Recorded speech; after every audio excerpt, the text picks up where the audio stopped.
بحديث نسمو وبآية ننشر في الأكوان هداية. الحمد لله. السلام عليكم.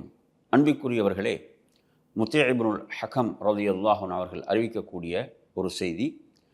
அல்லாஹ்வின் தூதர் ஸல்லல்லாஹு அலைஹி வஸல்லம் அவர்கள் வெள்ளிக்கிழமை நாளில் உரை நிகழ்த்துவதற்காக மிம்பர் மேடையில் அவர்கள் ஏறிவிடுவார்களாக இருந்தால், நாம் அவர்களை பார்ப்போம், அவர்களுடைய முகத்தை பார்த்தவர்களாக உரையை செவியேற்போம் என்று குறிப்பிடுகின்றார்கள்.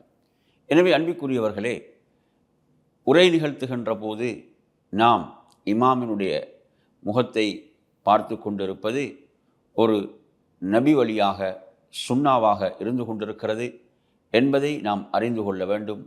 எனவே நாம் ஜும்மாவுடைய தினத்தில் இமாமுக்கு மிக அருகிலே அமர்ந்து உரையை கேட்பதென்பது ஒரு சிறந்த வழிமுறையாக இருந்து கொண்டிருக்கிறது.